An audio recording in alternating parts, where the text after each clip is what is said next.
What's up guys, welcome to Daily Refinement. Today's video we're going to go over the top 5 platforms to resell on in 2022. I have experience with all these platforms plus 2 bonus platforms, so please smash the like button and consider subscribing. We'll see you in the show.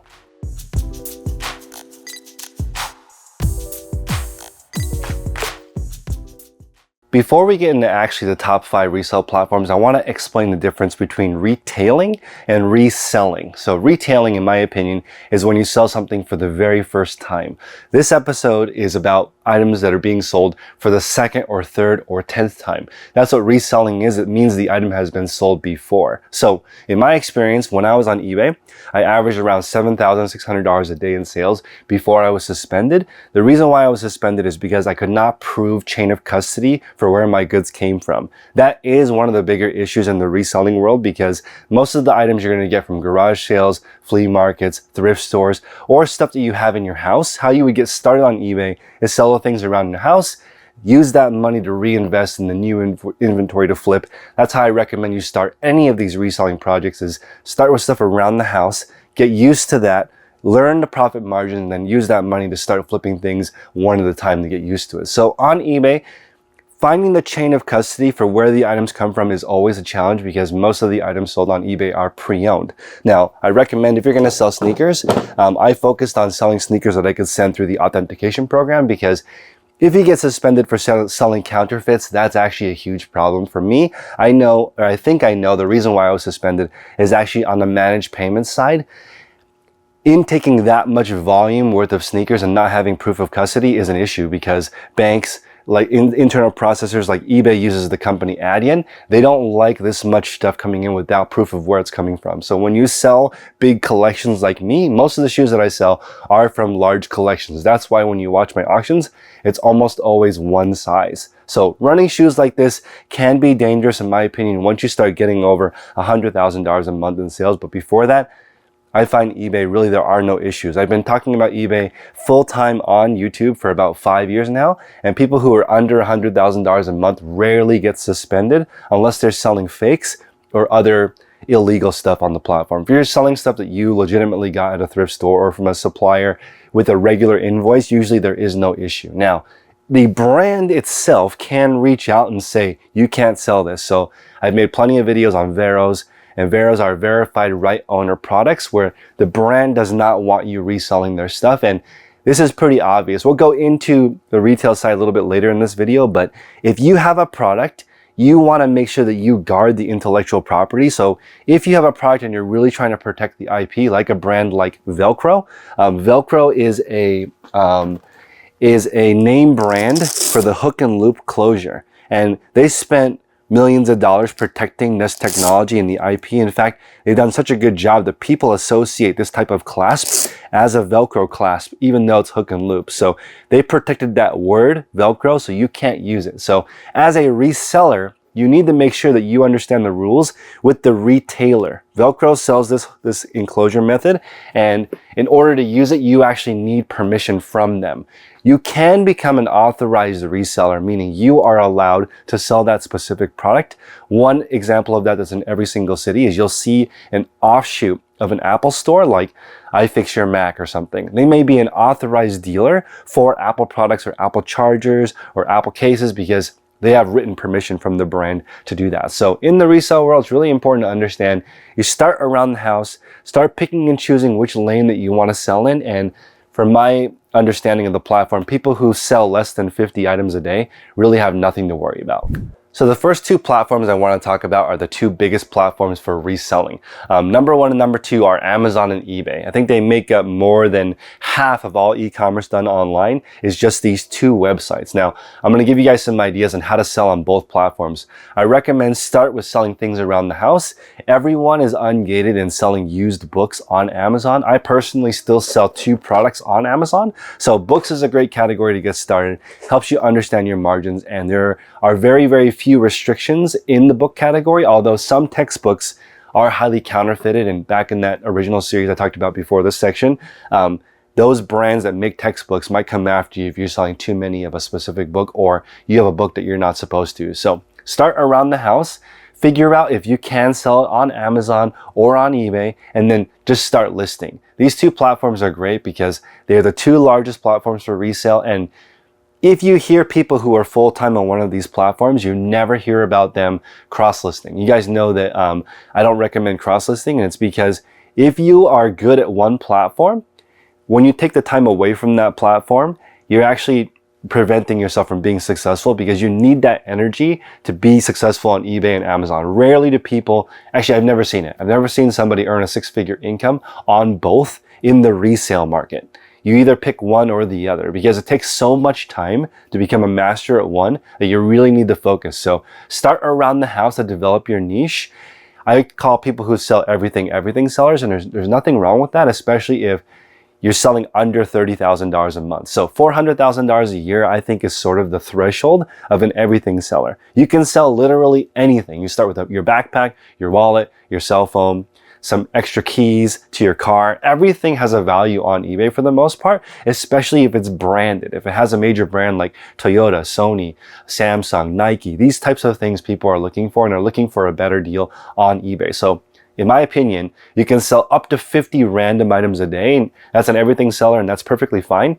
It just becomes an issue when it comes to storage and keeping track of things once you start to get a little bit larger or your inventory starts to grow. So starting on these two platforms, start with things around the house, then graduate to flea markets, garage sales, thrift stores. Keep your cost of goods as low as you can in respect to the market value. So I'm not going to give you the advice that you need to sell cheap things, because I don't agree with that. I think you need a large variance between what you purchase it for and what it costs, what it sells for in the beginning. So don't buy things that cost $1 or are free and sell them for $5. That threshold is too low. I'd rather you sell things that you pay $10 for that you can sell for $50 or higher. That's a $40 difference between the two, and that's where you want to get started with reselling. And scan every single item in the Amazon app, because it's important to understand the true value of items. How much does this sell for on Amazon? How much does this sell for on eBay? And that'll give you a good idea of where to start and what to pay for items.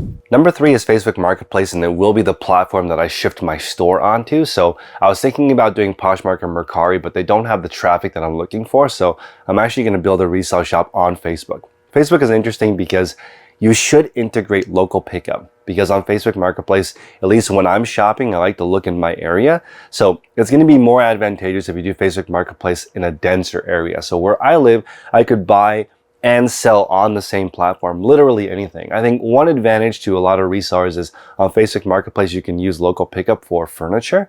In our group, there's plenty of people who make a full-time living just flipping furniture. At garage sales, moving sales, furniture is really bulky, and oftentimes it's free. In some circumstances, people actually pay you to get rid of their furniture because they need to move out by a certain date. If you have the right storage and the right pictures, you can actually flip furniture for a really good profit, and that's something really on Facebook Marketplace is the main thing. eBay Classifieds is sort of has the market share outside of the United States. I know in Canada, there's sites like Kijiji, I think that might be, or Kijiji, that might be in Australia as well. But the classified section is sort of how you flip heavier, bulky items. Also, people use Facebook Marketplace to flip cars, use it to flip heavy electronics.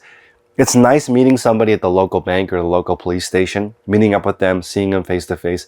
Also gives you an opportunity to perhaps upsell them. So if you're selling shoes locally, you could bring 4 or 5 pairs in the size of the customer, maybe upsell them in person. Also, for me, most of my suppliers have come from local relationships to begin with. So when you're buying and flipping on Facebook Marketplace, you're going to eventually run into somebody who can supply you. So in the event that you do want to cross-list on the multiple platforms, I recommend reselling only when you have multiple quantity. So if you're working with a supplier that sells refurbished Blendtec blenders, then it makes sense because you have 50 of the same blender to list it everywhere. Mercari, eBay, Amazon refurbished. You can post it everywhere once you have more than one of them. So I recommend you spend your time on the largest platforms. So eBay, Amazon, Facebook. If you spend the majority of your time here, you don't really need to worry about the other platforms. So the fourth biggest option is actually Shopify. And this is people making their own websites to sell their own stuff. In the age of social media, a lot of people have a small following or a large following. And From my research, you really only need 20 to 200 followers to start selling to your audience. It doesn't take very much because your audience is following you for your style and your specific view and your specific items. So I personally use Squarespace to run my own website, dailyrefinement.com, but it's the same. I essentially currently am selling resale boxes to other resellers. So as an example, these boxes are around 40 items going to a specific customer that they're purchasing at dailyrefinement.com. So people go to your website. People had asked me, if you don't sell on eBay anymore, maybe make your own website. That's very, very challenging because you have to drive traffic to your own website. So if you decide to do Shopify, there's really two ways to do it. You can do organic traffic, which is where you make content. I make content about resellers, so it makes sense that my audience would buy something to resell. If you are in the flower niche and you want to sell potted flowers or you want to sell seeds, it would make sense for you to organically create an Instagram or a Pinterest related to that. That's the organic way. That's the tried, proven, maybe perhaps cheapest way to do it because you can use your time to create that content. The other way is to do paid traffic. So you can actually purchase keywords like seeds, purchase keywords like plants, purchase keywords like wholesale for me to resell items, and that would be how you get traffic in on the paid funnel side. So paid or organic, those are the only two ways really to drive traffic to your own website like Shopify. And I'm seeing more and more people use sites like Shopify or Etsy. Etsy's not on our top 5 list today, it's a bonus, but you can create your own items. I actually purchased an item on Etsy from my videographer in her shop. She does custom items like drawings or stickers, or maybe you can custom make jewelry for people. I actually have a pretty decent idea, I think, that I could sell on Shopify or Amazon or Etsy. And custom made products do really well. And essentially that's what you're doing in the resale market, is you are potentially making something better, taking something from a lower value, making it into a higher value. Another version of this would be upcycling. Let's say you take a normal pair of Levi's and you customize it. Your Shopify site has custom Levi jeans. Perfect. You go on to Instagram, show people wearing those custom jeans. That's a very straightforward business and 100% works. One more plug for my site, dailyrefinement.com. I am doing a one-time deal for 2,000 pairs of jeans. I'm going to do $6,000 shipped, so $3 including shipping to one customer. As you guys know, I'm consolidating as I'm switching to live auction. For currently, I'm on Whatnot. I was doing around $7,600 in sales on eBay. On Whatnot, I'm around $4,000 per day. So it's taking me some time to adjust, but I'm now realizing I want a static marketplace like Facebook, and my channel is about reselling, and I want to make the best reselling channel on YouTube. So I need to be reselling in a static shop, so I can show you guys how to do it. All the platforms are essentially the same: eBay, Poshmark, Mercari, Facebook Marketplace, Grailed, Vinted, Vestair Collective, ThreadUp, RealReal. All these websites are identical. All you're doing is trying to provide the best value you can to the customer, best brand, coolest item, best deal, best business policies like shipping and return policy. All of it is exactly the same, but I do want to have a store for you guys, so help me out. One customer gets 2,000 pairs of jeans for $6,000 including shipping. I normally just have 2 offerings in jeans, sort of a mid-tier and then a mid-high tier of jeans. So those are the 2 tiers that I offer in this $6,000 2,000 piece bundle. I'm going to include a little bit of both so you can sort of see what it is like. So when you do a business to business type of resale like I'm doing, where I'm selling to another business, you will get more repeat customers than a personal or a consumer customer who may just buy something from you one time. Also, something to realize that a recurring customer is very, very valuable and difficult to acquire. So if you are in the event, or you're in the place that you can sell to an actual business, in my opinion, it's a much safer resale business. Now, the 5th platform that I want to talk about reselling on is a little bit complicated because it's actually Alibaba. And Alibaba is known more as a sourcing type of website. So you go there and actually buy something that you usually private label. So I'm going to give you guys an example here. A tape gun is something that's very common. I have 6 tape guns because on a busy day, I've shipped up to 7,000 items in one day. So we need tape guns pretty much everywhere. Now, I want to just make this example because all 5 of these tape guns are private label. These are things that you can just purchase on Alibaba.com and slap your label on it and do some marketing. And then if you can actually improve the product, which the tape gun has been improved really well already, but if you made a way so that the tape didn't stick in a certain way, or it was easier to load it, that type of thing would separate you from the competition. But most people don't think of Alibaba as a place that you can sell on as well. So if you decide you want to go the manufacturing route, that's becoming more and more common. People are actually making items for other people to resell.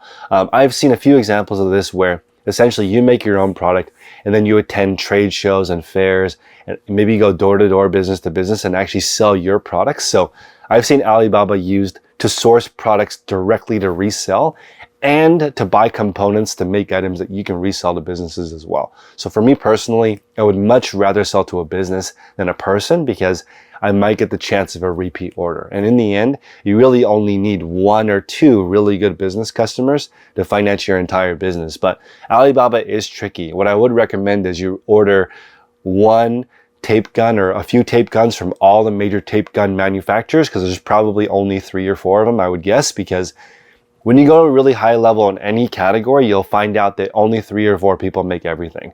Like an example is the garden hose. Only 3 companies manufacture all garden hoses in America.